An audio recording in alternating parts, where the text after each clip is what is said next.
Del artículo de Máximo Gorki, Vladimir Ilich Lenin. Vladimir Lenin ha muerto. Incluso algunos de sus enemigos admiten honestamente. Con Lenin, el mundo ha perdido a una personalidad, el genio más brillante entre todos los grandes hombres de su tiempo. El periódico burgués publicado en idioma alemán, Prager Tageblatt, concluyó su artículo lleno de admiración reverencial por su colosal personalidad con las siguientes palabras: Lenin parece excelso, insondable y digno de admiración, incluso en su muerte. En Occidente, la tendencia había sido convertirlo en una especie de robot mecánico, sin sentimientos humanos ni valores culturales. En la Unión Soviética era todo lo contrario. Lenin había sido convertido en un dios.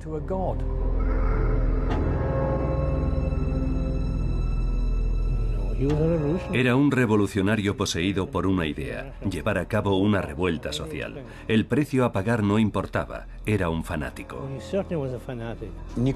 Es imposible llegar a lo más profundo de una persona guiándose únicamente por las evidencias aportadas por los testigos. Primero deberíamos entender su plan de vida. Deberíamos observar las particularidades de su carácter, ya que era el típico intelectual ruso que se hacía las mismas eternas y dolorosas preguntas que Chernyshevsky y Tolstoy. No olvidemos que todo sucedió en la época de la masacre de la Primera Guerra Mundial, y fue él quien paró aquella guerra. Y debemos tener en cuenta que se propuso crear una comuna de París en un territorio que ocupaba una sexta parte de la Tierra. Era un plan titánico, y estuvo muy cerca de conseguirlo. Lenin, primera parte.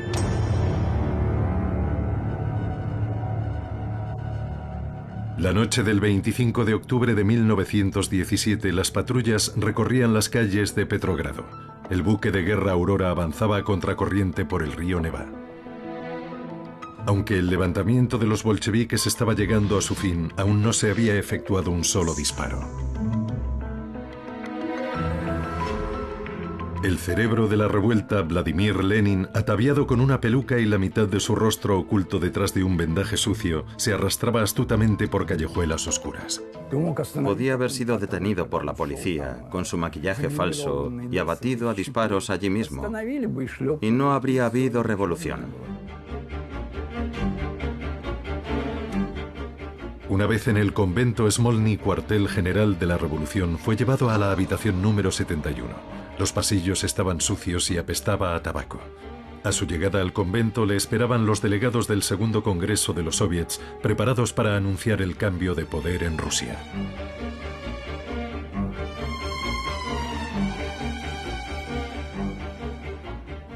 Por la mañana todo estaba hecho. Lenin dijo: una transición demasiado abrupta desde la clandestinidad al poder.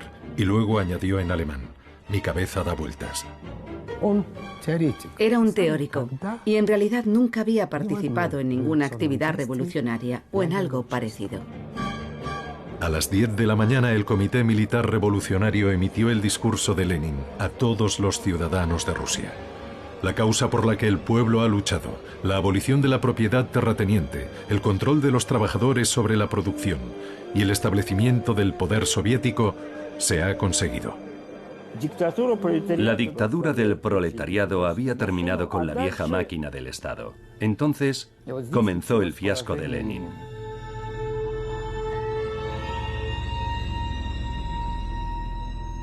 Mirando atrás y sin idolatrarlo, se ve la clase de persona que era Lenin. Sus orígenes se situaban en la Rusia central, por nacimiento y consanguinidad. El 10 de abril de 1870, 22 de abril, según el calendario revolucionario soviético, nació un niño en Simbirsk, en el seno de la familia Ulianov. El padre de Lenin, Ilya Ulianov, era mitad ruso y mitad kalmuco, y su madre era mitad sueca y mitad alemana. En su linaje sueco había también parte de sangre judía. Lenin era una auténtica mezcla de todas las sangres posibles que coexistían en Rusia. Tras examinar al bebé que lloraba ruidosamente y tenía una cabeza muy grande, la comadrona dijo: se convertirá en alguien muy inteligente o muy tonto. Varios días después, el padre superior de la Catedral de San Nicolás bautizó al bebé con el nombre de Vladimir. Del artículo de Máximo Gorki, Vladimir Ilich Lenin. Hijo excepcional de este mundo abyecto. Persona maravillosa que fue víctima de la hostilidad y el odio por luchar por la causa del amor y la belleza. Hay una foto muy llamativa de toda su familia cuando Lenin tenía 9 años. Está de pie, da la sensación de estar totalmente solo y transmite una gran determinación. Una pequeña criatura, pero muy reservado y seguro de sí mismo. Un enigma. A pesar de todo lo que se ha escrito de él, sigue siendo un enigma. Nadie ha roto esa nuez y ha visto lo que hay en su interior.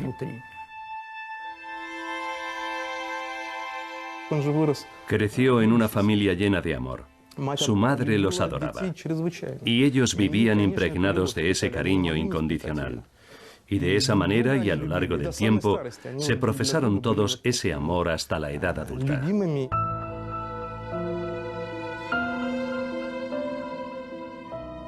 Eran 6 hijos: Ana, Alexander, Vladimir, Olga, Dmitri y María. Ilia Nikolaevich era una persona acomodada, pero los Ulianov llevaban una vida modesta. Era uno de los principios de su madre. Vivía una vida aislada. La casa estaba amueblada con un estilo sobrio. El único objeto lujoso era una gran biblioteca que contenía obras clásicas y las últimas ediciones de la literatura moderna. Se puede decir que Ilia Nikolaevich era una persona leal al régimen. De hecho, se convirtió en consejero de Estado y fue condecorado con la Orden de San Estanislao de primera clase, equivalente al grado de general en la vida civil. Era una persona muy conocida en San Petersburgo y no desconocida para su majestad. Sasha Ulianov era considerado un niño con un gran talento. Se graduó en el instituto con medalla de oro y entró en el Departamento de Ciencias Naturales en la Facultad de Física y Matemáticas de la Universidad de San Petersburgo. Un documento muy interesante ha sobrevivido hasta nuestros días. Una redacción del estudiante de instituto Alexander Ulianov sobre el tema cualidades que necesitas poseer para ser útil para la sociedad y el Estado. Honestidad, aplicación, firmeza de carácter, inteligencia, conocimiento. Nos enseña los valores que Ilia Nikolaevich y María Alexandrovna habían inculcado desde bien pequeños a sus hijos.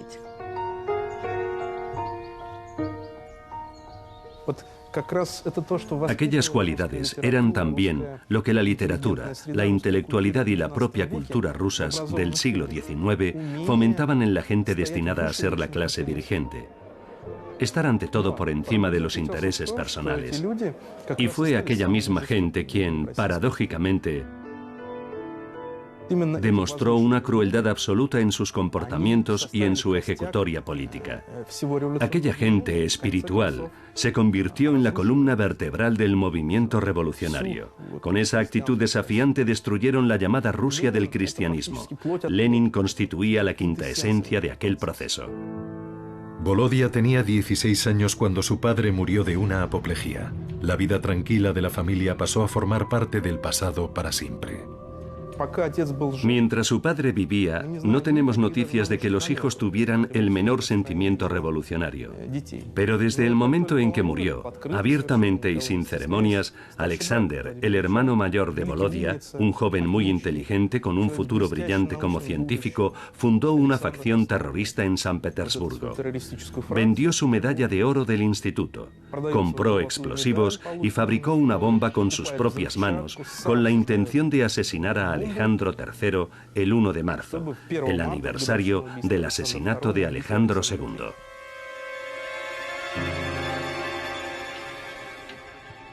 Alexander Ulianov fue arrestado junto a otros participantes del fallido regicidio. El tribunal condenó a todos a la pena de muerte. La sentencia fue ejecutada en el patio de la fortaleza de Schlisselburg, cerca de San Petersburgo. Todo el mundo en Simbirsk se apartó de los Ulianov como si tuvieran la lepra. Vladimir tenía entonces 17 años.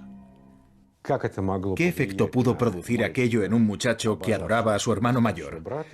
Cualquiera que viva en el seno de una familia, tenga hermanos y sepa lo que significa el amor familiar, puede imaginarlo. No voy a extrapolar este suceso hasta el extremo de afirmar que fue la muerte de Alexander lo que convirtió a Lenin en lo que fue, pero sí constituyó uno de los factores que definieron su personalidad y su biografía. Fue una tragedia familiar y Vladimir entendió que entre la familia Ulianov y el gobierno del zar se había producido una brecha insalvable. Mientras estaban en marcha las vistas judiciales, Volodia estaba haciendo los exámenes de graduación en el instituto. A pesar de todo, obtuvo unas excelentes notas. Pero al ser hermano de un criminal no tenía derecho a estudiar en Moscú ni en San Petersburgo. Por ello fue matriculado en la Facultad de Derecho de Kazán.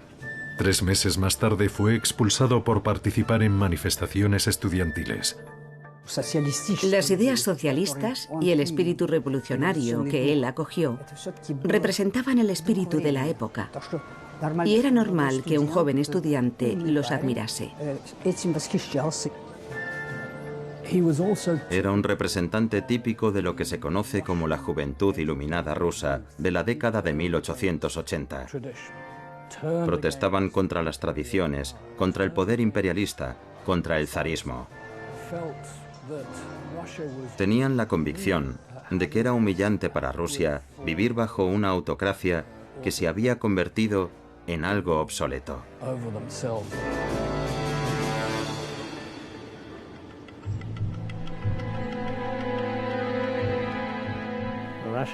Rusia era un país eminentemente agrario. El 80% de su fuerza productiva y su población eran campesinos.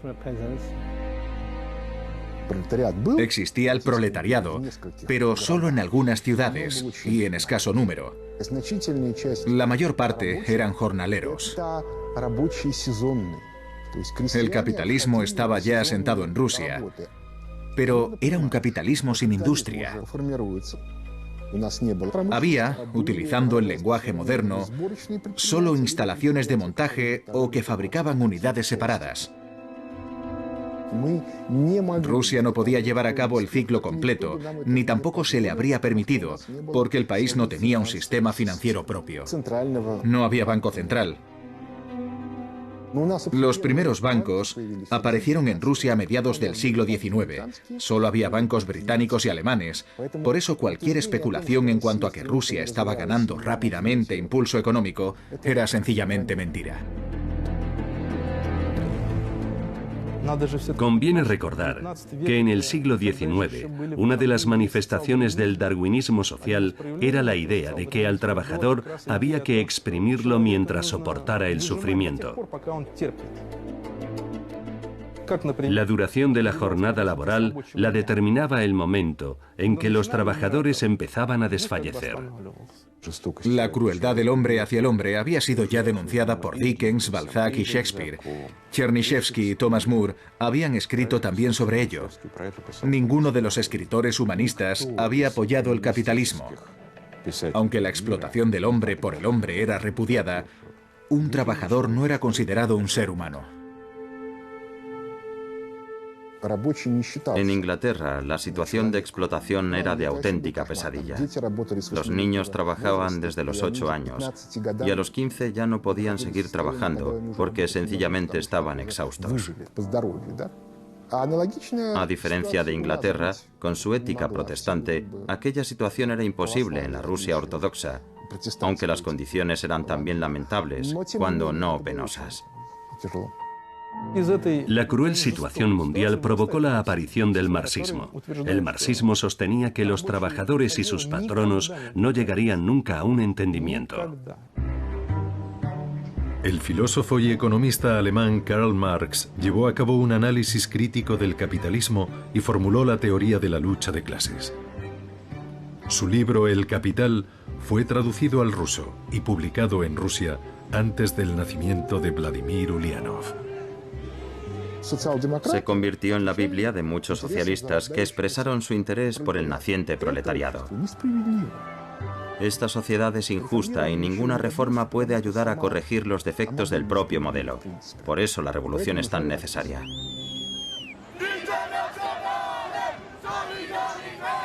Lenin amaba la teoría de Marx. Era una especie de autoridad religiosa para él. Era un diligente pupilo de Marx. Tomó su teoría, que había estudiado minuciosamente, y decidió ponerla en práctica. Tenía una mente brillante. Podía haberse dedicado a cualquier profesión en la Rusia imperial, y sin duda con éxito. Pero en cambio escogió un camino muy distinto. En 1891, la región del Volga estaba devastada por la hambruna. Surgieron brotes de cólera y tifus. La gente moría por miles. Ana Ulianova compraba medicamentos para dárselos a las personas enfermas. Vladimir rechazó de plano seguir su ejemplo. Aconsejó a sus amigos que no dieran dinero o hicieran aportaciones a la gente que sufría. ¿Por qué? Porque lo que de verdad quería era que la situación empeorase más todavía para que surgiera el sentimiento revolucionario entre los campesinos. La razón de su indiferencia hacia la vida humana partía de su actitud hacia la gente. No tenía precisamente una visión idílica del ser humano. Solo esperaba que el nuevo sistema social engendraría nuevas personas, sin los defectos que poseían sus contemporáneos. Del ensayo de Máximo Gorki, Vladimir Ilich Lenin. En Rusia, donde el imperativo del sufrimiento se predica como el medio universal de salvación, no he conocido a nadie como Lenin que tan enfática y profundamente detestaba y despreciaba el dolor y el sufrimiento de la gente. No era gratuito que Lenin se considerase a sí mismo un físico. Para él, la sociedad humana era materia y medio que necesitaba ser revisado y transformado. Sería una supersimplificación interpretar su comportamiento como una consecuencia de su falta de compasión o incluso como una muestra de crueldad. Su línea de pensamiento era sencillamente la de un físico.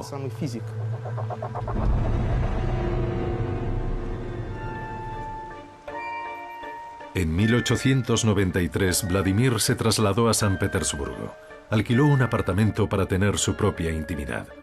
Un piso limpio, con una puerta forrada de fieltro para amortiguar el ruido exterior. A 15 minutos a pie se encuentra la biblioteca municipal. Vladimir lee mucho.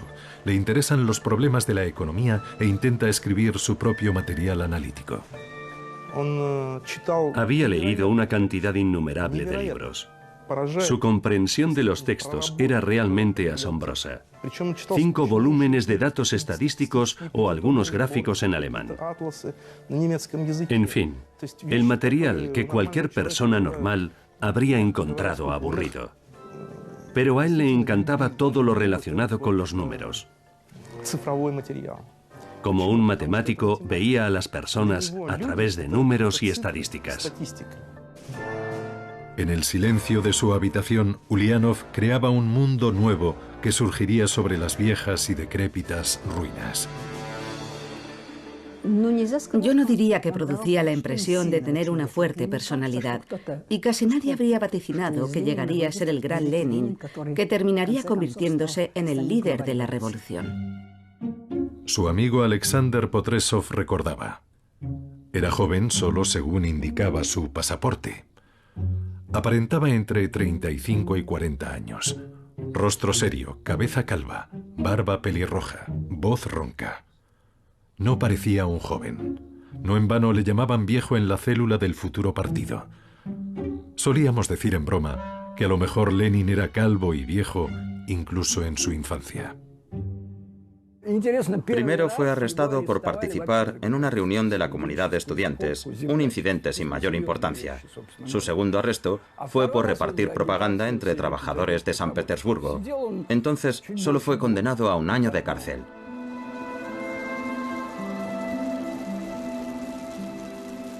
Escribía regularmente cartas a su familia, comunicándoles que su estado de salud era satisfactorio.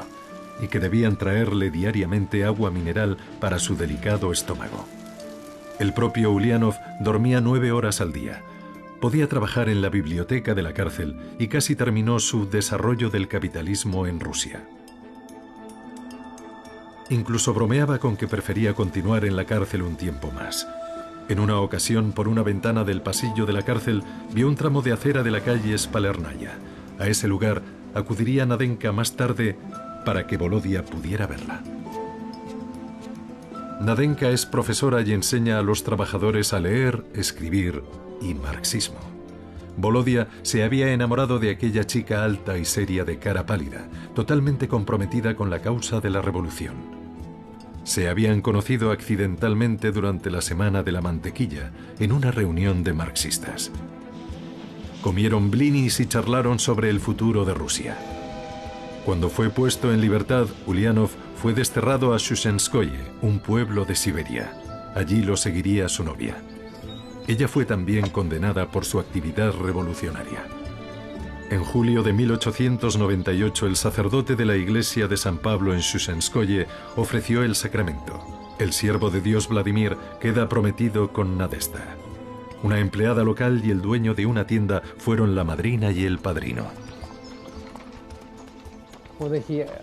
No creo que fuera realmente el amor de su vida.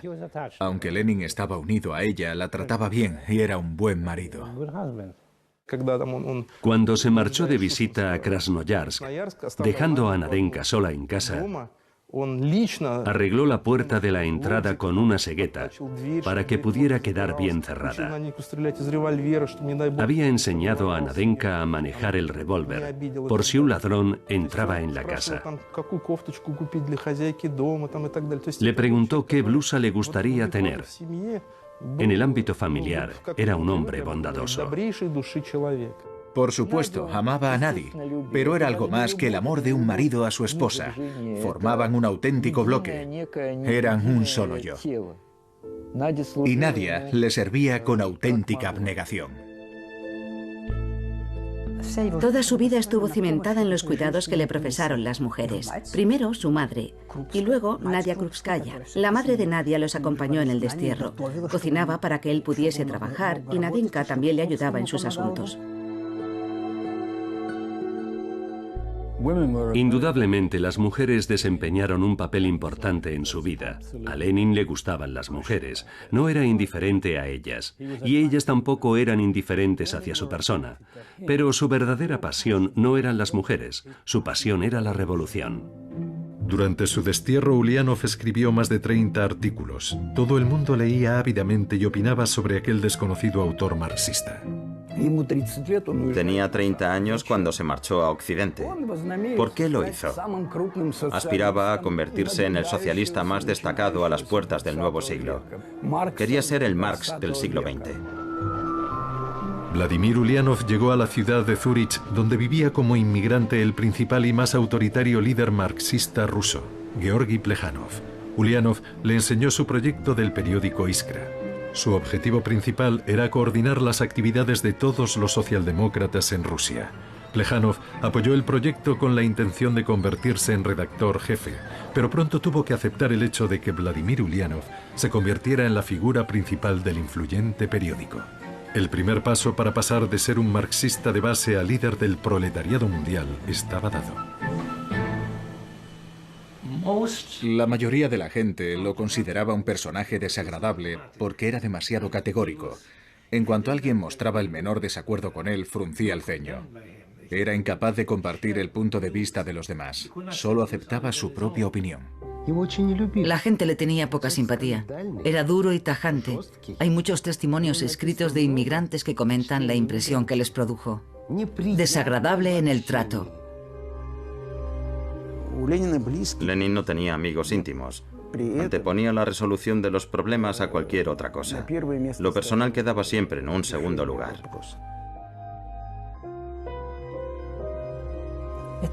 Él era siempre la figura central.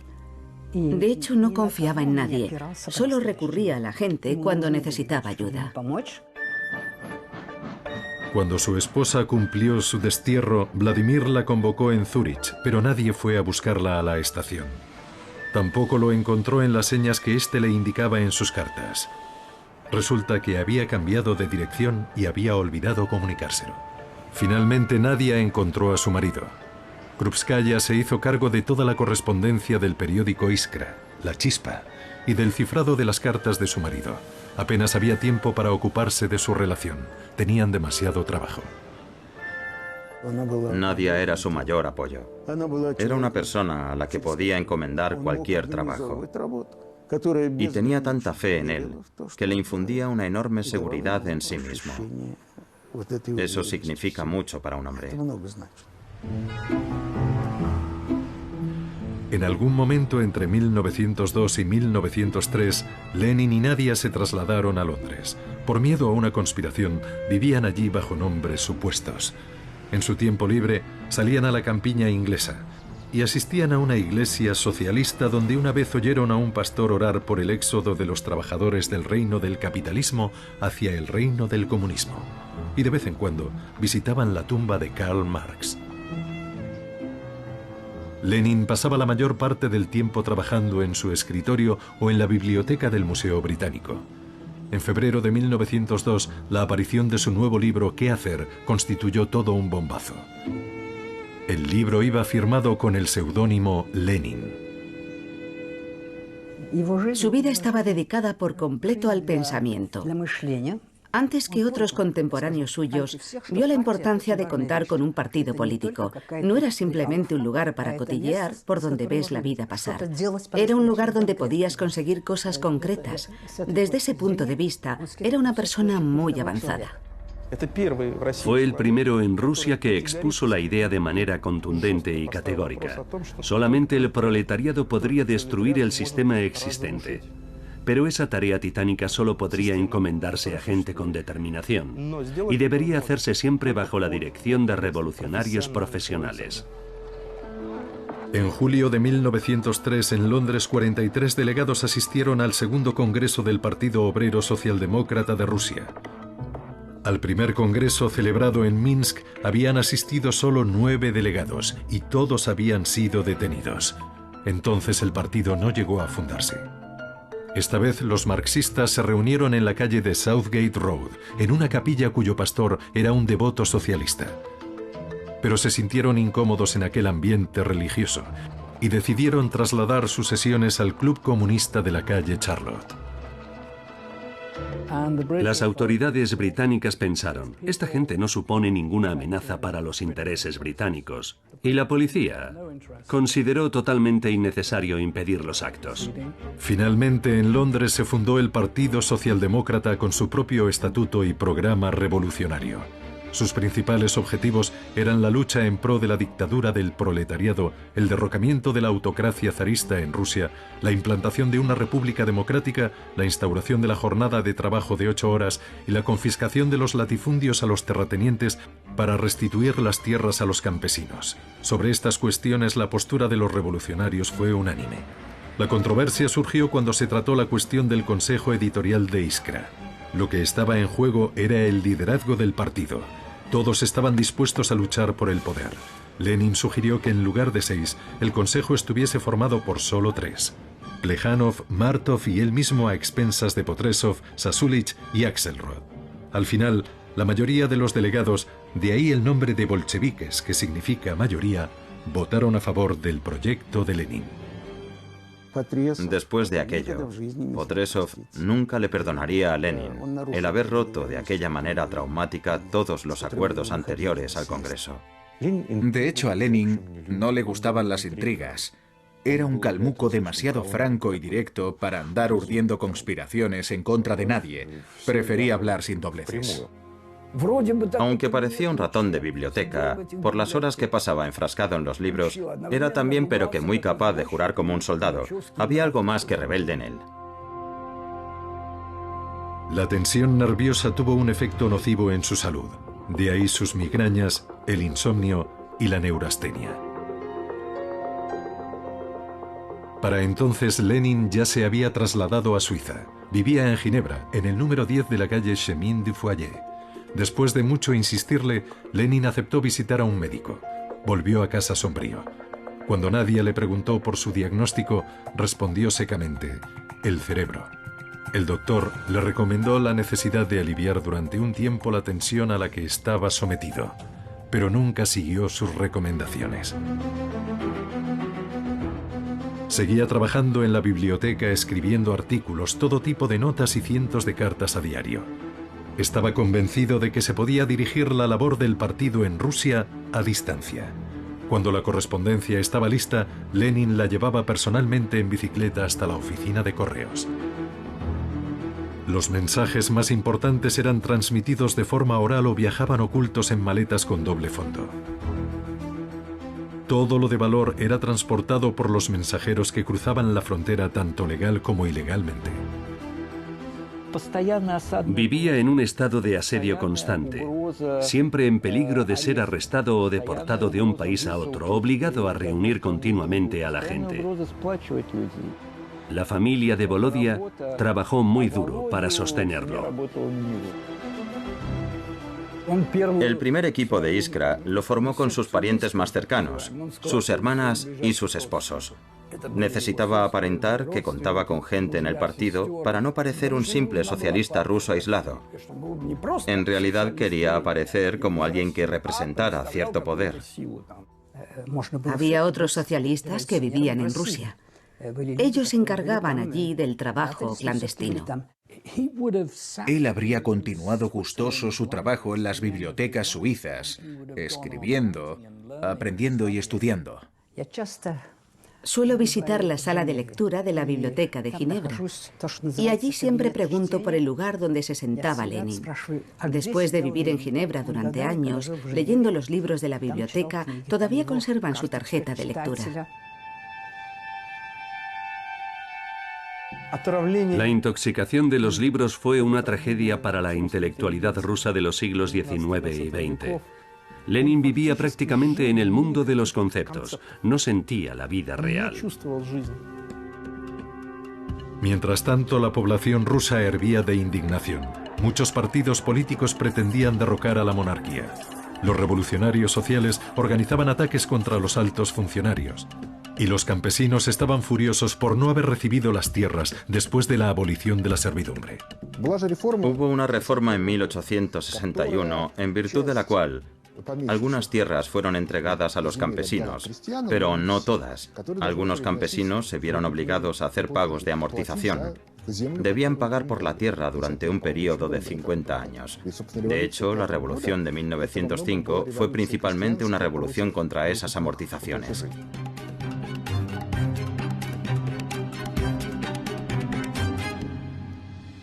¿Dónde reside la tragedia del año 1905? No es que el gobierno se negara a hablar con la gente corriente, es que los funcionarios no sabían cómo hacerlo. Si Nicolás II se hubiese dirigido a los trabajadores el 5 de enero, ¿qué les habría dicho? ¿Qué hubiera podido decir para calmarlos? No era solo una demanda pidiendo un aumento de los salarios. La gente exigía medidas políticas. El caso es que el zar se encontró en un callejón sin salida. Estaba plenamente convencido de que hacía todo lo posible para mejorar la vida de los trabajadores. De hecho, intentó en la medida de lo posible presionar a los fabricantes. Pero conviene recordar que Nicolás II dependía de ellos. Las fábricas producían cañones e incluso aviones. Si ejercía demasiada presión, Rusia se habría quedado sin armamento. El equipamiento del ejército era una prioridad en ese momento. El Imperio ruso llevaba un año en guerra con Japón. Tropas de tierra fueron desplegadas al extremo oriente, al área de hostilidades.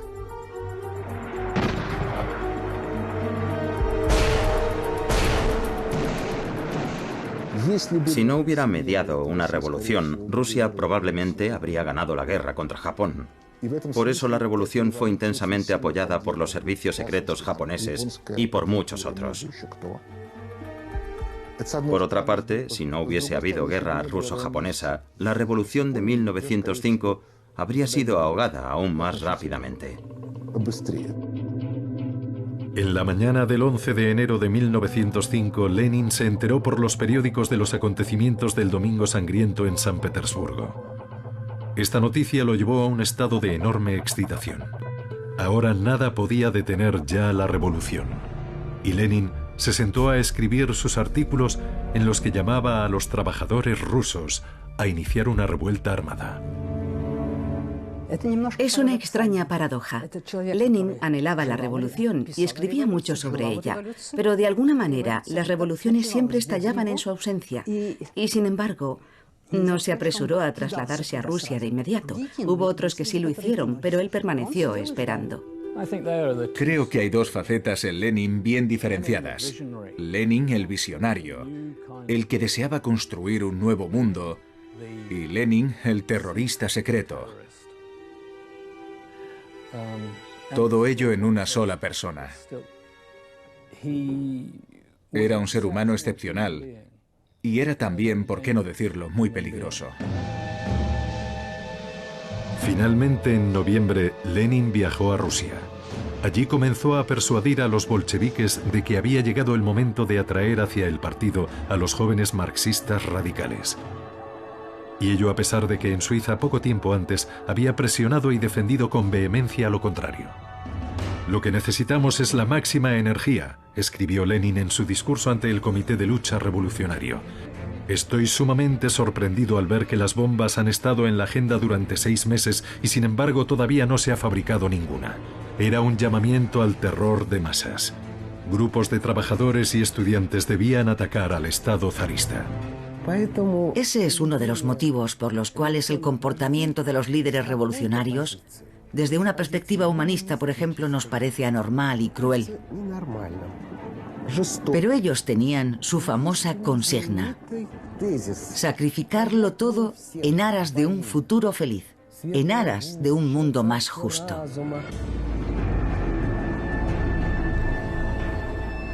Esa era la norma en la época de la revolución.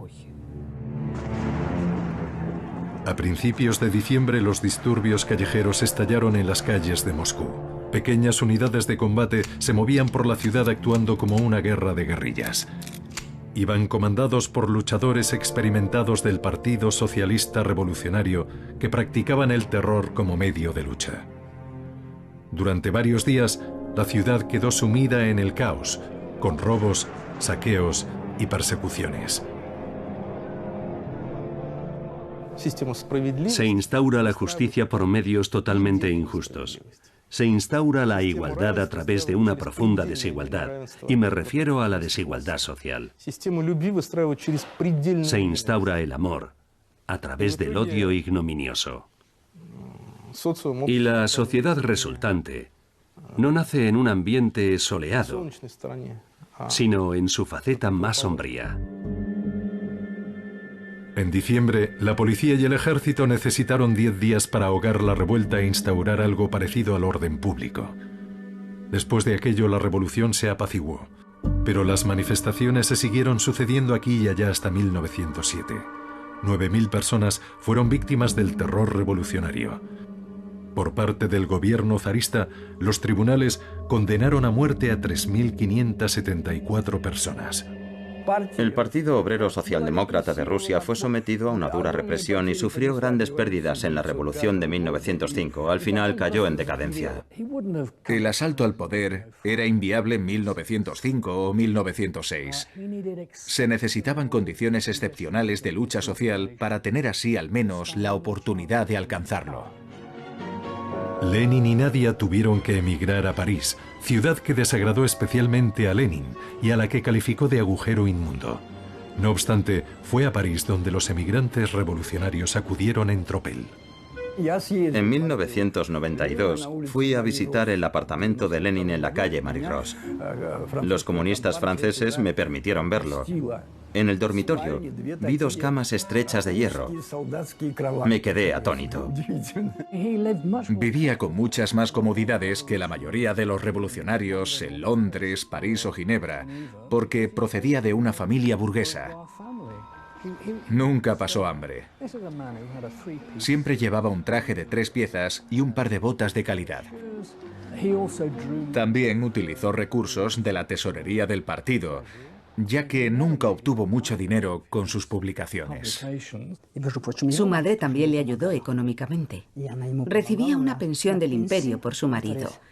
Resulta bastante irónico, después de todo, que Lenin estuviera organizando una revolución con la ayuda de su madre, es decir, con el dinero de la pensión de su padre, que había sido precisamente funcionario del Estado.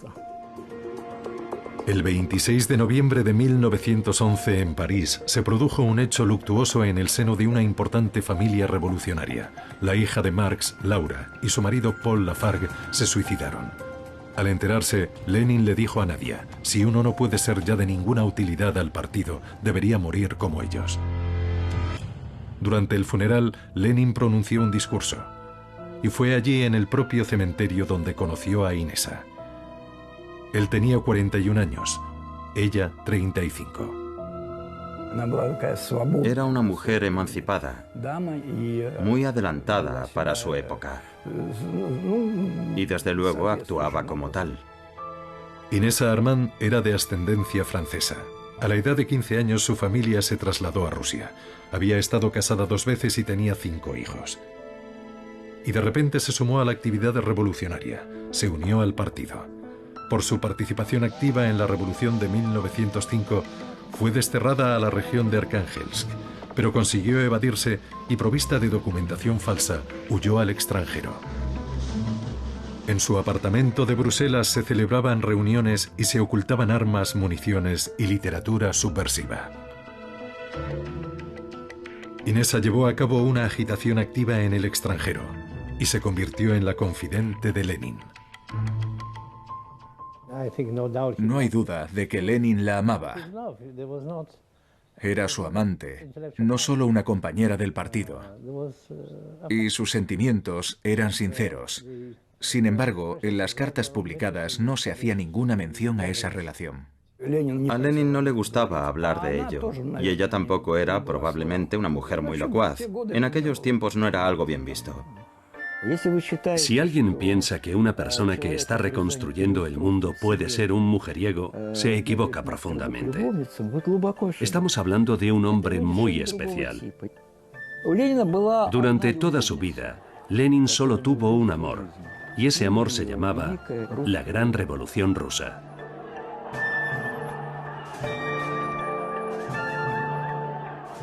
Mientras trabajaba en la biblioteca de Berna, le llegó la noticia del derrocamiento del zar, así que una vez más llegaba tarde. Del artículo de Gorky Vladimir Ilich Lenin. En 1907 en Londres, Lenin me dijo: el mundo burgués ha alcanzado un estado de fermentación pútrida que amenaza con envenenar todo y a todos. Es el principio de una catástrofe.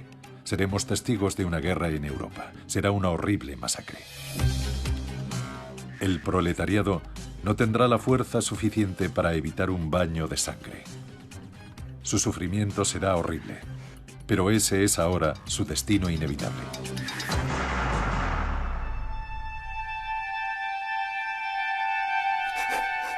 Lenin, segunda parte. El conflicto armado fue bautizado casi de inmediato como la Gran Guerra. El mundo no había conocido nunca nada parecido. Las hostilidades se extendieron a los Balcanes, Oriente Medio, el Cáucaso, Europa y África. Casi 40 países se involucraron en el conflicto. De no haber sido por la Primera Guerra Mundial, Lenin habría permanecido probablemente en Suiza el resto de su vida.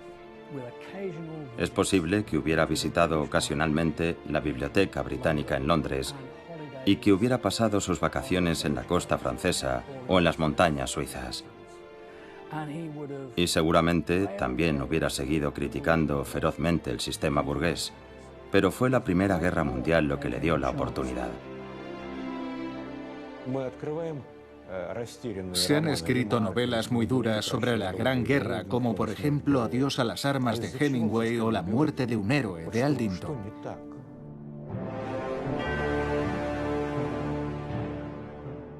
¿Qué ocurrió? El mundo burgués se venía abajo.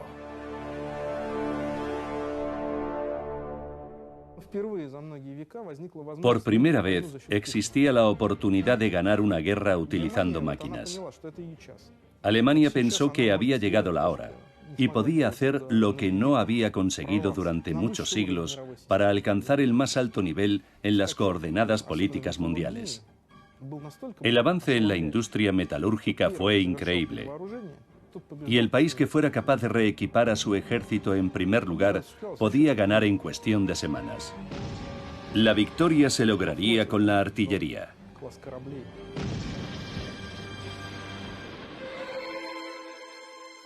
Una nueva clase de buques de guerra apareció en la Armada. Los compramos en Occidente porque no teníamos medios ópticos ni caucho.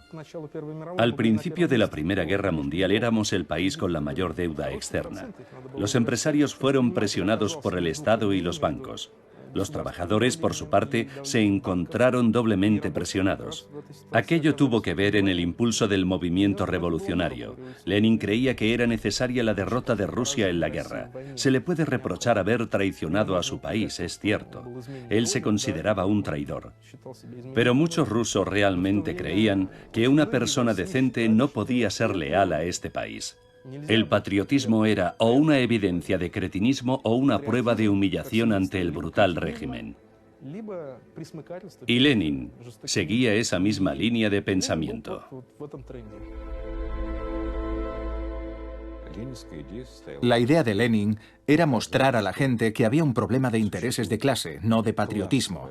Él no pensaba que los alemanes fueran a matar a los rusos. Consideraba que ese problema no existía en absoluto. Había que buscar las causas de la guerra y luchar no contra el representante de otra nación, sino contra el representante de otra clase. En febrero de 1917 estalló una revolución en Rusia. Antes de eso, los disturbios del PAN, marchas contra la guerra, manifestaciones, huelgas en las empresas industriales. El 27 de febrero de 1917, una huelga general se convirtió en un levantamiento armado. El ejército derrotó a los rebeldes. La Revolución de Febrero tuvo lugar porque la política imperial rusa llegó a un callejón sin salida durante la Primera Guerra Mundial. Lenin esperó a que estallase la revolución mientras residía en el extranjero. Escribía libros, traducía artículos y llevaba una vida tranquila. Y a diferencia de otros, vio que era el momento de aprovechar la oportunidad y que el final del Imperio ruso estaba muy cerca. En Rusia prácticamente todo el mundo participaba en los disturbios. Todos eran activistas de diferentes facciones del radicalismo. No había estratos sociales leales al régimen, ni siquiera la élite del Imperio ruso. Aparentemente quedaban los terratenientes y la nobleza, aunque de una forma muy precaria. Pero de repente desaparecieron. Nicolás II se encontró en un vacío absoluto. Su último movimiento, catastrófico para Rusia, fue abdicar del trono. En estos tiempos de la lucha contra los enemigos extranjeros, Dios nuestro Señor ha deseado enviar una nueva y dura prueba sobre Rusia. Los disturbios populares internos amenazan con tener un efecto desastroso sobre el devenir de esta persistente guerra. En estos días decisivos de la vida rusa, hemos considerado que lo mejor es renunciar al trono del Imperio ruso. Firmado, Emperador Nicolás.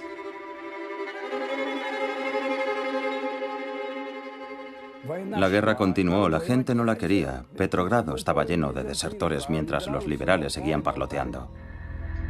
El poder dual había conducido al caos. Por un lado emergió el gobierno provisional y por el otro el Soviet de Petrogrado, un cuerpo ilegítimo que representaba a las bases, que también reclamaban el poder en el país. El Estado ruso se estaba derrumbando por sí solo. Lenin, como todos los demás, había sido un observador del proceso. Tras la Revolución de Febrero en Rusia, el jefe del Estado Mayor alemán del Frente Oriental, general Hoffmann, escribió: «La Revolución rusa desmoralizó al ejército y nosotros, naturalmente, buscamos intensificar el proceso.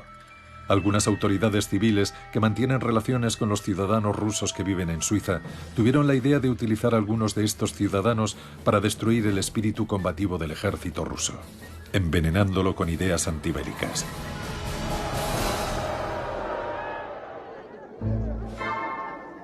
Para llevar a cabo la revolución en su país, reunieron a un gran grupo de exiliados y refugiados políticos que se habían establecido en el extranjero en momentos distintos y por razones diferentes. Junto con Lenin había bolcheviques, socialrevolucionarios, mencheviques y anarquistas, y sus familias. Había 50 aparatchiks, miembros del aparato del Partido Comunista, en total. Eran muy importantes porque sabían cómo trabajar. Nadie contaba con un aparato de partido como aquel. Iban a ser transportados desde Suiza al Imperio Ruso. Técnicamente el país se encontraba en estado de guerra. Por ello se acordó que viajarían en un tren del que no pudieran bajar. Era una especie de tren extraterritorial.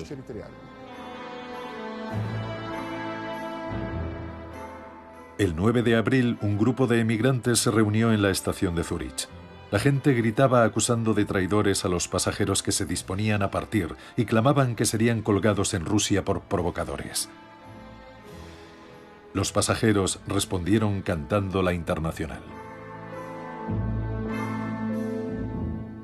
Nada más partir el tren, Lenin pidió que se dejase de cantar y se estuviera en silencio. Quería trabajar. Karl Radek se fue a fumar al baño. Cuando Lenin se enteró, montó en cólera. No quería que nadie fumara en el tren, ni tampoco que cantara o le perturbase durante la noche. Era un hombre bastante complicado para convivir con él.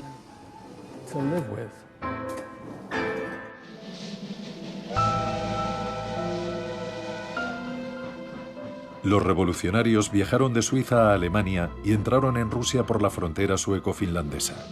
El 13 de abril de 1917, Lenin y sus camaradas llegaron a la estación de Finlandia en Petrogrado. Aquella noche, el andén de la estación estaba atestado de gente que había ido a ver a Lenin como si fuera una celebridad de la época. El partido envió una guardia de honor a la estación. Cuando Lenin la vio, le dijo a su mujer: «Me van a arrestar». Parecía enteramente un extranjero. Llevaba una corbata de lunares y zapatos de tacón alto, porque quería parecer más alto de lo que era. Llevaba también un bombín, sombrero muy popular entre los empleados suizos, con la visera ligeramente doblada hacia arriba. Sus camaradas del partido le dijeron: «Vladimir Ilich, quítate esa cosa horrible». Uno de los trabajadores, un hombre desconocido, le dio su gorra, y Lenin no paraba de quitársela sin saber qué hacer con ella. Lenin pronunció un discurso corto y efusivo, ganándose de inmediato la simpatía de la gente. Poseía un extraordinario magnetismo personal. Marineros, camaradas, os saludo sin saber si creéis o no en las promesas del gobierno provisional. Pero sé que cuando os prometen tantas cosas os están engañando. El pueblo necesita paz. El pueblo necesita pan. El pueblo necesita tierra. Y ellos os dan guerra, hambre, no pan.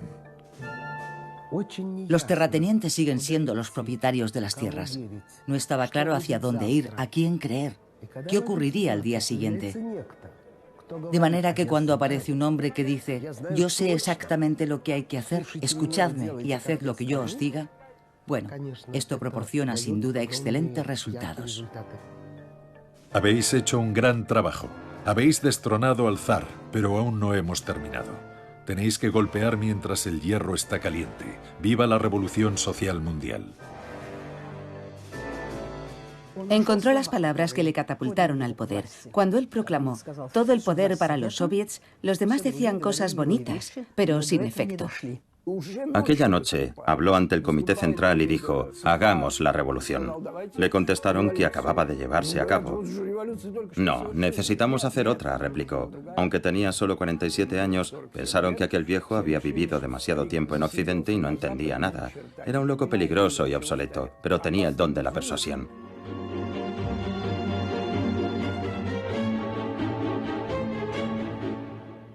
«18 días después, se convocó la conferencia del partido.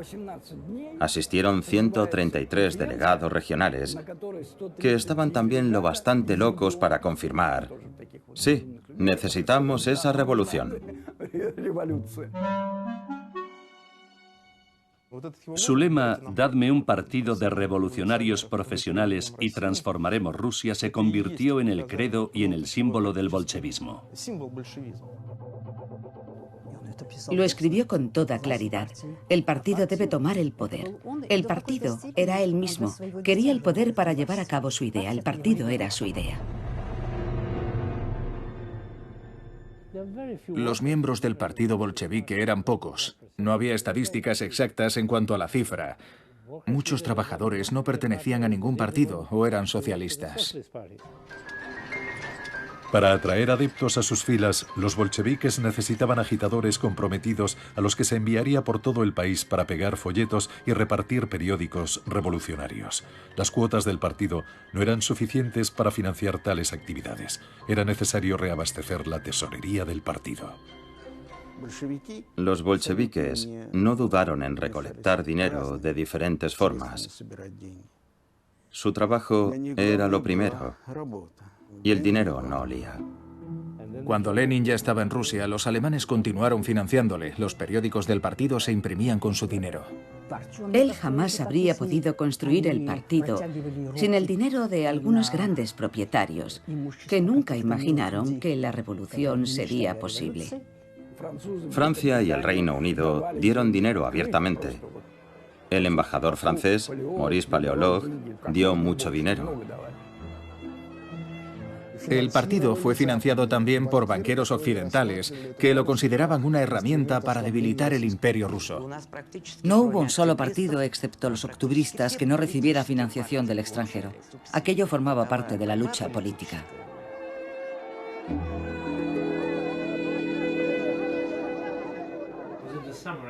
En el verano de 1917, en un mitin socialdemócrata, Tsereteli, un menchevique, dijo que no había partido en Rusia que quisiera tomar el poder. Entonces, Lenin se levantó de su asiento y exclamó: «Sí existe ese partido», dando a entender que era el suyo. Los asistentes se echaron a reír, porque sabían que su partido apenas tenía ninguna influencia. En el archivo central del partido se conserva el diario de Víctor Chernov, líder de los socialrevolucionarios. En él escribió: «Todos entendimos que asumir la responsabilidad del destino de Rusia en el otoño de 1917 significaba sangre sucia y trabajo sucio para aquel movimiento espontáneo».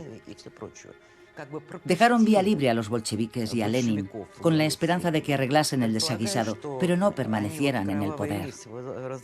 Entonces vendremos como caballeros con brillantes armaduras y construiremos un Estado auténticamente democrático. Y como ahora sabemos, fue una vana ilusión. El 24 de octubre, carros blindados entraron en la plaza frente al Instituto Smolny. Grupos de hombres armados ocuparon el Banco de Estado, la oficina de correos, la agencia telegráfica, las estaciones de tren Nikolayevsky y Baltic. Posteriormente fueron reforzados con marineros de Kronstadt. El buque de guerra Aurora avanzaba a contracorriente por el río Nevá y se detuvo cerca del Palacio de Invierno. A las 21:40 un disparo de fogueo efectuado desde el Aurora marcó el comienzo del asalto. A las 2 de la mañana el palacio fue tomado por los atacantes. El gobierno provisional fue arrestado. A las 5 de la mañana se proclamó el poder soviético sin efectuar un solo disparo. Su misión se culminó el 25 de octubre. El 7 de noviembre, según el calendario revolucionario soviético, habían pasado 8 meses desde abril a octubre.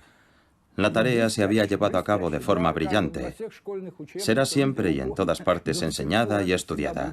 Será siempre un libro de texto, un ejemplo brillante de cómo hacer una revolución. El 27 de octubre, el segundo Congreso Panruso de los Soviets de Diputados de los Obreros y Soldados formó un nuevo gobierno encabezado por Vladimir Ulyanov Lenin. La revolución ascendió al poder al cuarto estado. Lo llamamos la dictadura del proletariado. Por el bien de la humanidad, por el bien de la mayoría, exactamente para eso.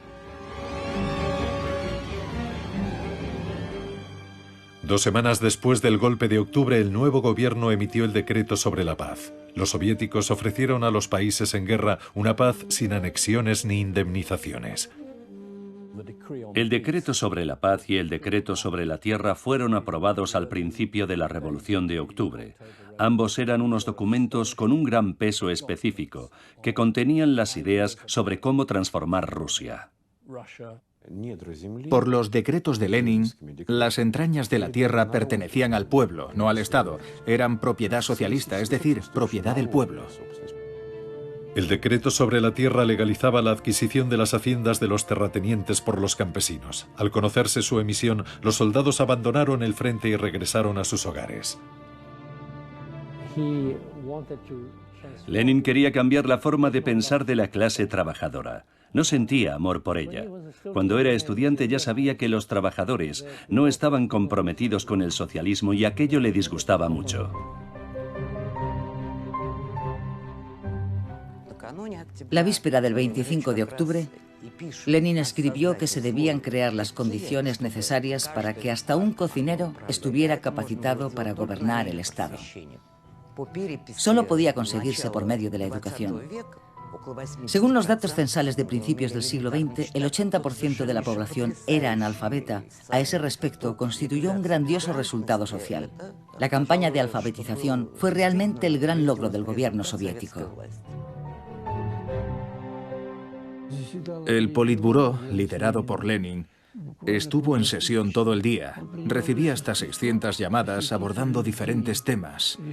Todavía no era un Estado totalmente establecido, sino algo difuso. Ni siquiera comía en la cantina para evitar tener conversaciones triviales. A veces se marchaba para realizar visitas a los suburbios de Moscú y hablar con los campesinos. Construyó casas de descanso para los soldados heridos. Escribió enmiendas a la Constitución.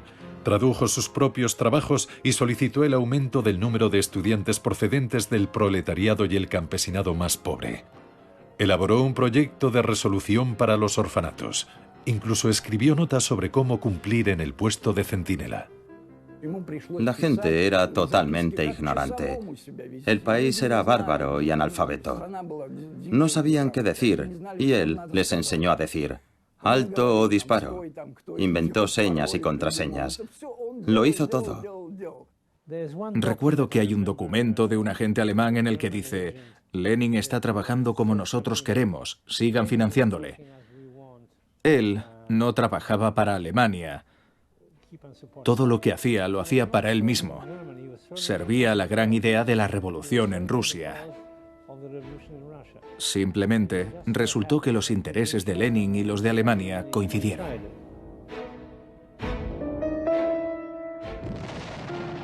A finales de 1917 los alemanes comenzaron a perder la guerra. Se vieron obligados a volver a desplegar sus fuerzas en el frente occidental contra los franceses, los británicos y los americanos. Por eso buscaron la paz con Rusia en el frente oriental. Los alemanes financiaban a Lenin, que prometió sacar a Rusia de la guerra. La situación económica en Rusia se encontraba al borde del colapso. La industria solo trabajaba para las necesidades del frente. Moscú era abastecido con solo 5 camiones de carga de alimento al día, en lugar de los 100 que se requerían. Petrogrado, 15 en vez de 50. Había hambruna, epidemias de tifus, fiebre tifoidea, viruela. Lenin se puso su desgastado abrigo y le dijo a Yersinsky: Félix, ponte tu gabán y vámonos a negociar con los boches. En Francia llamaban boches a los alemanes. El 3 de marzo de 1918 se firmó el Tratado de Brest-Litovsk entre Rusia y Alemania. Rusia admitió la derrota. Bajo el tratado cedía 780.000 kilómetros cuadrados de su territorio con más de 56 millones de habitantes, una tercera parte de la población total del Imperio ruso. Rusia fue obligada a retirar sus tropas de los territorios que iban a ser ocupados por las fuerzas alemanas. Rusia perdió Polonia, Ucrania, Crimea, las tierras bálticas y Finlandia, con sus bases para la armada rusa. Los alemanes ocuparon parcialmente Azerbaiyán, Georgia y Armenia. Podría haber rechazado heroicamente firmar la paz, pero la revolución habría sido aplastada. El Tratado de Brest-Litovsk se firmó porque los bolcheviques eran demasiado débiles en aquel momento. Y no porque tuvieran que ejecutar debidamente sus obligaciones con los alemanes. Era una cuestión geopolítica. Casi todo el partido se opuso a su posición en el tratado. Todo el mundo decía que era una paz vergonzosa y que el país no debería firmarla, pero Lenin dijo que eso le traía sin cuidado. El mero hecho de que 1 millón de rusos sobrevivieran fue un logro personal de Lenin. Él paró aquella guerra. Pero estalló la guerra civil y el ganador sería quien estuviera dispuesto a sacrificar su vida. De hecho, los bolcheviques alcanzaron el poder precisamente durante la guerra civil. Cualquier guerra civil es una guerra sin reglas. Los rusos mataban a los rusos con una crueldad mayor todavía porque pensaban que tenían derecho a matar a cualquiera de los suyos. Los blancos habían estado azotando a sus siervos durante siglos y ahora tenían que lidiar con mujiks, campesinos rebeldes, siguiendo la tradición de los amos, castigando a sus esclavos. Aquella gente educada tenía las manos manchadas de sangre. Y los rojos también. Del artículo de Máximo Gorki y Vladimir Ilich Lenin. ¿Es posible la humanidad en una guerra de una ferocidad sin precedentes? ¿Qué bondad y benevolencia pueden existir? La contrarrevolución está cargando contra nosotros como un oso. ¿Qué podemos hacer? ¿No tenemos ningún derecho a defendernos? ¿A resistir? Lo siento, pero no somos tontos. Sabemos lo que queremos. El ejército rojo es invencible. Camaradas y soldados del Ejército Rojo, capitalistas de Inglaterra, América y Francia están librando una guerra contra nosotros. Envían dinero y suministros militares a los terratenientes rusos que lideran tropas contra los soviets desde Siberia y el Cáucaso septentrional con el objetivo de restaurar el poder del zar, el poder de los terratenientes y los capitalistas. Pero nunca lo conseguirán. En aquel momento, todo indicaba que los blancos estaban a punto de tomar Ekaterimburgo y ponerse a las órdenes de Nicolás II y su familia. Ello podría suponer un gran apoyo para los blancos. Por eso los rojos los mataron a él y a su familia, precisamente para que los monárquicos no tuvieran más posibilidades de contrarrestar la ofensiva de la revolución.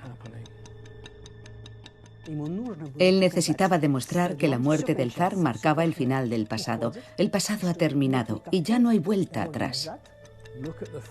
Lenin no anunció la muerte de la familia del zar de inmediato. Le aterraba pensar que si se conocía lo que había sucedido con la familia del zar, pudiera producirse un cambio dramático en la actitud de la gente hacia el Consejo de Comisarios del Pueblo, hacia él y hacia el resto del liderazgo político.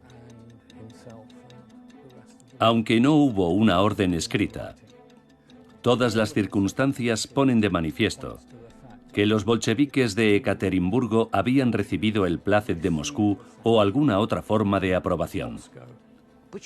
¿Por qué estuvieron tan sincronizados la ejecución de la familia del zar y el atentado a Lenin?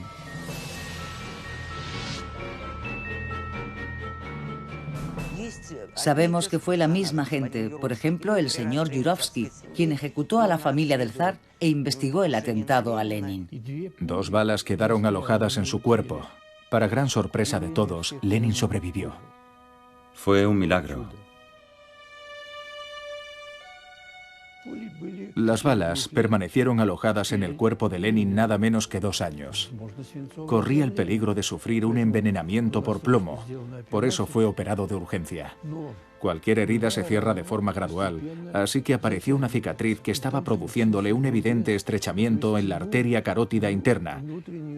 El suministro de sangre al cerebro era solo posible por el lado derecho. Su estado, sin temor a exagerar, era crítico. El atentado provocó una campaña de publicidad hecha a medida del líder del proletariado. Zinoviev, su ayudante, escribió su biografía. Bonch Brujevich, el director ejecutivo del gobierno soviético, convenció a Lenin para que permitiera ser filmado en el jardín del Kremlin. El diario Pravda publicaba a menudo fotografías suyas. Lenin recibía visitas de pintores y escultores. El pintor Anenkov, uno de los artistas que dibujó a Lenin del natural, recordaba que la primera vez que se reunió con él le preguntó ¿cuál va a ser su enfoque del retrato? El artista dijo, me gustaría representar la personificación del impulso revolucionario. Vladimir Ilich le dijo, ¿no es eso una exageración? Y Anenkov contestó: mire, Vladimir Ilich, no me interesa retratar a un hombre corriente con barba. Tenía en mente un proyecto histórico no solo para cambiar a Rusia, sino para cambiar el mundo entero.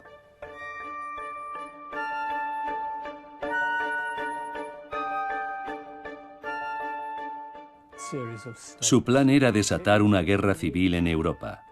Era una idea descabellada. Nada menos que una guerra civil europea. ¿Qué clase de persona es capaz de concebir algo así? Pues Lenin lo hizo. Lenin sabía, y así lo dijo, que el comunismo no podía sobrevivir si prevalecía únicamente en Rusia. Sería destruido por el capitalismo.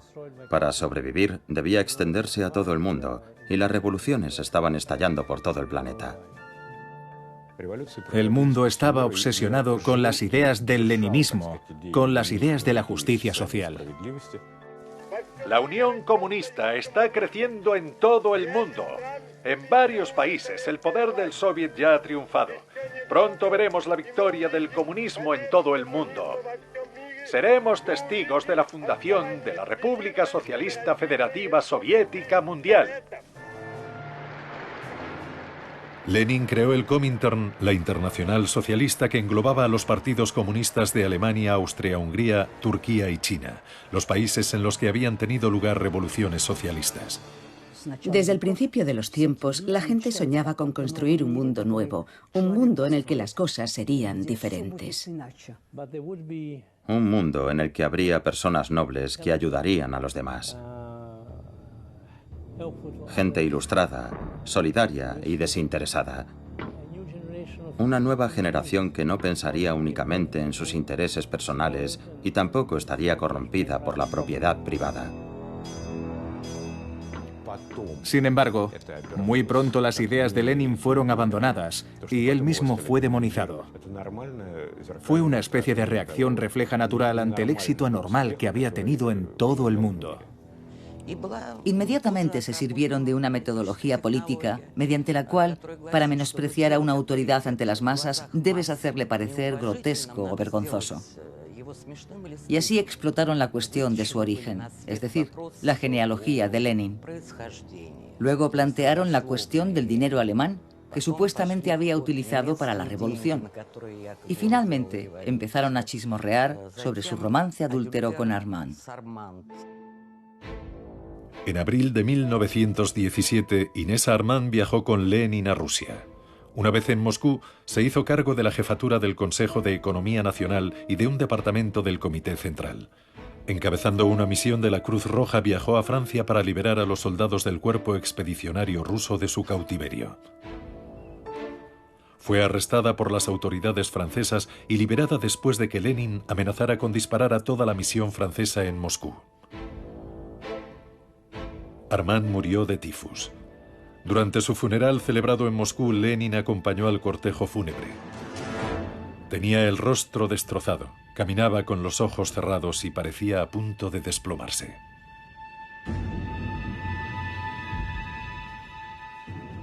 Podía derramar algunas lágrimas, pero él consideraba que eso formaba parte de su vida privada, una zona vetada, prohibida hacia los demás. En cuanto salía de esa zona emergía su otro yo, el que se prohibía a sí mismo las debilidades de un hombre. Hubo muchas personas, entonces llamadas nihilistas, que negaban la moral desde un punto de vista teórico. Esos individuos se convirtieron en los seres más despiadados de la historia de Rusia. Robespierre dijo que el terror era la forma más elevada de justicia. Lenin pensaba lo mismo. Camaradas, la sublevación kulak en vuestros 5 distritos debe ser aplastada sin piedad. Hay que colgar, y digo colgar para que la gente lo vea, a no menos de 100 kulaks ricos y chupasangres de renombre.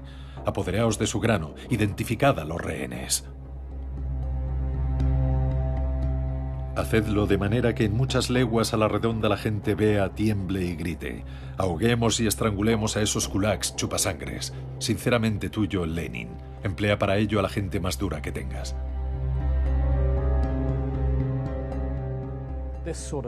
Esa faceta de Lenin nunca fue revelada hasta el final de la Unión Soviética. La sociedad nunca vio a Lenin desde ese prisma, el Lenin que estaba dispuesto a utilizar el terror despótico. Él sabía distinguir perfectamente el bien del mal y sabía que había traspasado esa frontera, pero apagó cualquier remordimiento apoyándose en su teoría de clases. Todo lo que beneficia al proletariado es moral. Pensó que era necesaria una gran dosis de violencia y encomendarse a una dictadura para acortar el lapso de tiempo transcurrido entre el fin del capitalismo y la creación de la comunidad comunista mundial. Creía firmemente en ello. Era un genio político. Sin embargo, el patrón de sus actos era absolutamente anticristiano. Deliberadamente anticristiano. Lo que él inició fue el experimento más dramático del siglo XX, la construcción de un paraíso en la tierra estando ausente la figura de Dios. Creo que Lenin abandonó a Dios por Marx. Era un ateo militante, y lo era hasta tal punto que paradójicamente su ateísmo era casi religioso. El bolchevismo es una especie de religión. Ningún hombre puede profesar dos religiones a la vez. El que cree en Dios no puede ser bolchevique. A principios de la década de 1990, el gobierno soviético abrió los archivos secretos de Lenin. Había algunos documentos aterradores. Por ejemplo, una vez Lenin ordenó colgar a todos los sacerdotes que se mostraban renuentes a obedecer, y sus cadáveres debían exponerse públicamente para atemorizar a los disidentes. Escribió: «Disparad a los sacerdotes, a cuantos más disparéis mejor». Desde su punto de vista, la Iglesia Ortodoxa rusa era una de las organizaciones más peligrosas, destructivas y perniciosas de la sociedad imperial rusa. Pensaba que los sacerdotes eran un auténtico cáncer para el pueblo ruso. Durante su infancia en Simbirsk, Lenin había sido miembro de la parroquia de San Sergio de Radones. Más adelante ordenó la apertura de las reliquias del santo en la Laura de la Trinidad y de San Sergio y pidió que se le proyectara la película de la exhumación. Al finalizar la proyección, Lenin se frotó las manos. Estaba profundamente satisfecho.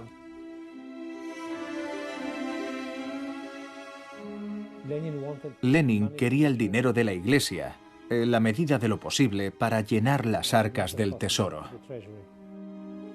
Solo en el año 1922, bajo el pretexto de combatir la hambruna, se confiscaron bienes por valor de 5 millones de rublos, de los cuales 1 millón se invirtió en la compra de comida para los hambrientos. Se compraron aquí y allá máquinas o grano, pero la mayor parte, como solía ocurrir en Rusia, desapareció. Entre los sectores de la sociedad que habían alzado a los bolcheviques al poder, empezó a circular la opinión de que no eran merecedores de su confianza. Estuvieron a punto de ser depuestos, especialmente por los campesinos. En 1921 comenzaron algunas revueltas campesinas, acciones en la industria y rebeliones de soldados y marineros. En este punto ocurrió algo muy curioso con Vladimir Lenin. Se dio cuenta de que en Rusia no había proletariado. Lenin pareció caer en una profunda depresión. Resultó que los cocineros no solo no querían, sino que no podían gobernar el Estado. No tenían conocimientos. Se hizo evidente que la clase obrera era perezosa, iletrada, y no estaba de acuerdo con las exigencias de la teoría marxista. En esa encrucijada, Lenin dio un giro, tan audaz como revolucionario, y también ingenuo, diría yo. Anunció la nueva política económica. Quería crear un proletariado post factum. Durante el periodo de la NEP era necesario recorrer el camino capitalista del desarrollo, del que tal vez nacería un proletariado digno de Marx. Se modificó la política industrial y se fortaleció el sistema político. Era la única forma de salvar la dictadura de los bolcheviques. Solo de esa manera se preservó el Estado soviético.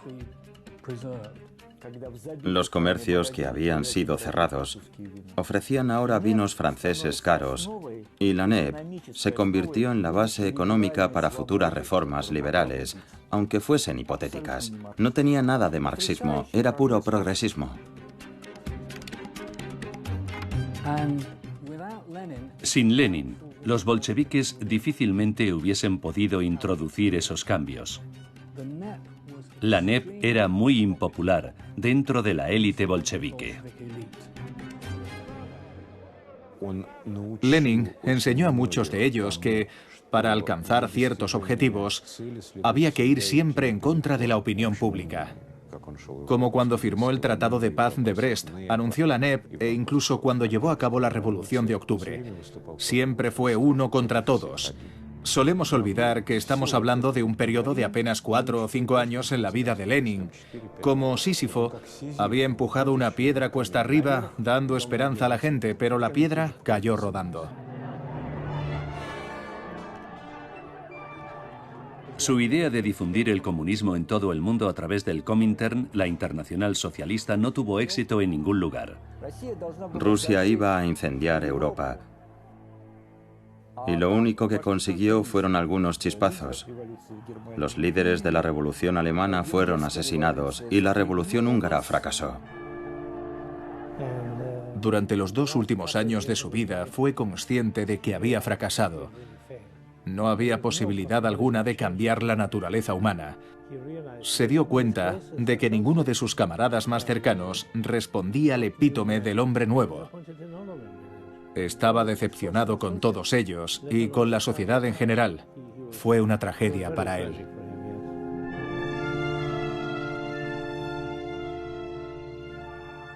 La última vez que controló realmente las cosas fue en la primavera de 1922. A partir de ahí comenzó a sufrir ataques de apoplejía y ya no podía trabajar.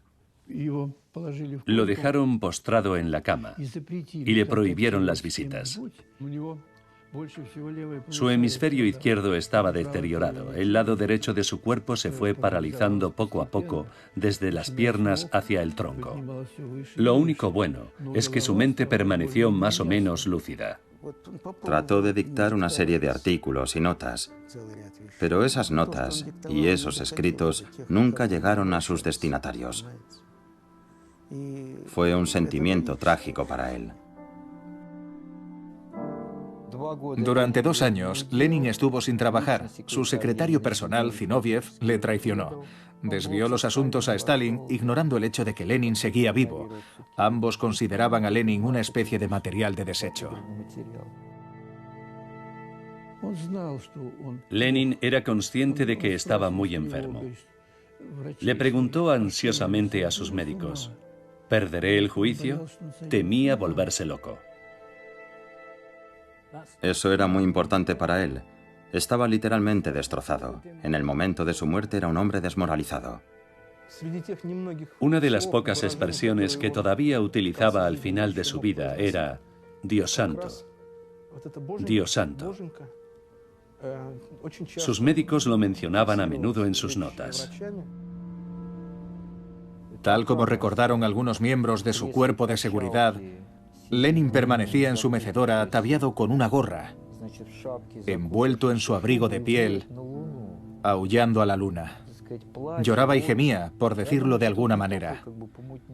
No creo que fueran solo momentos de demencia. Creo que revelan también la terrible agonía y sufrimiento del hombre que se encuentra en la antesala de la muerte.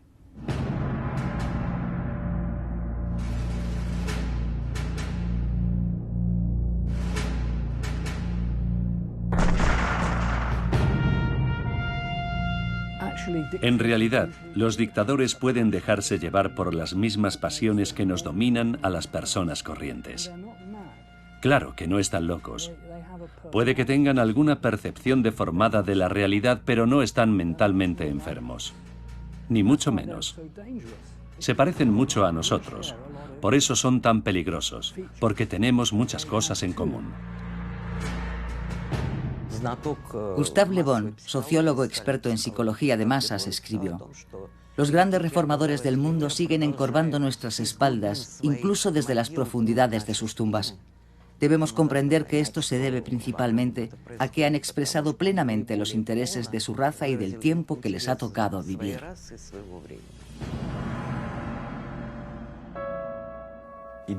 Las ideas son inmortales, las ideas no mueren.